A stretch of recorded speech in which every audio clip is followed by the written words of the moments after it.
സത്യത്തിനും നീതിക്കും ധർമ്മത്തിനും വേണ്ടി ജീവിച്ച നേരിൻ്റെ രാഷ്ട്രീയക്കാരനായിരുന്നു സഖാവ് വി എസ് അച്യുതാനന്ദൻ. പാവപ്പെട്ടവൻ്റെയും ഇടത്തരക്കാരൻ്റെയും വേദനിക്കുന്നവൻ്റെയും തണലായിരുന്നു ശ്രീ വി എസ് അച്യുതാനന്ദൻ. അദ്ദേഹത്തിൻ്റെ നിര്യാണം കേരള രാഷ്ട്രീയത്തിന് മാത്രമല്ല ഇന്ത്യൻ രാഷ്ട്രീയത്തിന് തന്നെ ഒരു വലിയ നഷ്ടമാണ്. അദ്ദേഹം ഒരു മാതൃകാ പുരുഷനാണ്. ഈ അദ്ദേഹത്തിൻ്റെ പെരുമാറ്റങ്ങളും അദ്ദേഹത്തിൻ്റെ രാഷ്ട്രീയ രംഗത്തെ പ്രവർത്തനങ്ങളും ഏതൊരു രാഷ്ട്രീയക്കാരനും മാതൃകയാക്കാവുന്ന ഒന്നാണ്. ഞാൻ ആദ്യമായി വി എസിനെ കാണുന്നത് ഡൽഹിയിൽ വെച്ചാണ്. അന്ന് സുരേഷ് കുറുപ്പ് എം പിയാണ്. അദ്ദേഹം ഡൽഹിയിൽ കേരള ഹൗസിൽ താമസിക്കുന്നുണ്ട്. അപ്പം സുരേഷ് കുറുപ്പ് വിളിച്ചു, ഒരു വണ്ടി വേണം, വി എസിനെ പാർലമെൻറ്റ് കാണിക്കാനായിട്ട് കൊണ്ടുപോകണമെന്ന് പറഞ്ഞു. ഞാൻ എൻ്റെ ബ്രദറിൻ്റെ വണ്ടി എടുത്ത് അവിടെ ചെന്നു. അദ്ദേഹത്തെയും കൂട്ടി പാർലമെൻറ്റ് കാണിക്കാൻ സുരേഷ് കുറുപ്പിനോടൊപ്പം പോയി.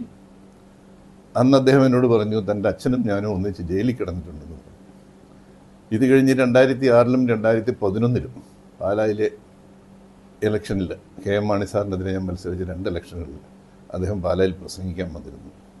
അന്നവിടെ കുറച്ചുകൂടി വിശാലമായി അദ്ദേഹം പറഞ്ഞു, ഈ ഇവിടുത്തെ സ്ഥാനാർത്ഥി മാണി സി കാപ്പൻ്റെ പിതാവ് ചെറിയാൻ ജെ കാപ്പൻ ഞങ്ങൾ ഒന്നിച്ച് ജയിൽവാസം അനുഷ്ഠിച്ചിട്ടുണ്ട് പാലാ സബ് ജയിലിൽ. അന്ന് കോൺഗ്രസ് അധികാരത്തിൽ വരും എന്ന തോന്നലുള്ളതുകൊണ്ട് കോൺഗ്രസ്സുകാരായ തടവുകാരെ അങ്ങനെ ഉപദ്രവിക്കില്ലായിരുന്നു. ഇദ്ദേഹം ഒരു അഡ്വക്കേറ്റും കൂടി ആയിരുന്നതുകൊണ്ട് പല സംശയങ്ങളും ചോദിക്കാനും പല പേപ്പറുകൾ എഴുതിക്കാനും ഒക്കെ ഫാദറിൻ്റെ അടുത്ത് പോലീസുകാർ വരുന്നത് വി എസിന് ഓർമ്മയുണ്ടെന്ന് പറഞ്ഞു.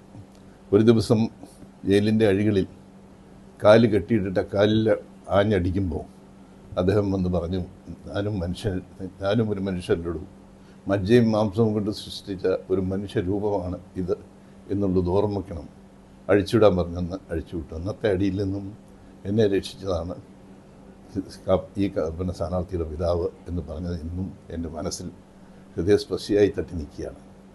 അദ്ദേഹത്തിൻ്റെ ഓർമ്മകൾക്ക് മുമ്പിൽ ഞാൻ ആദരാഞ്ജലികൾ അർപ്പിക്കുന്നു. അദ്ദേഹത്തിൻ്റെ ആത്മാവിന് നിത്യശാന്തി നേരുന്നു. ഏറ്റവും പുതിയ വാർത്തകളും വിശേഷങ്ങളും വിരൽ തുമ്പിലറിയാൻ സീ മലയാളം ന്യൂസ് എല്ലാ ഡിജിറ്റൽ പ്ലാറ്റ്ഫോമുകളിലും ലഭ്യം.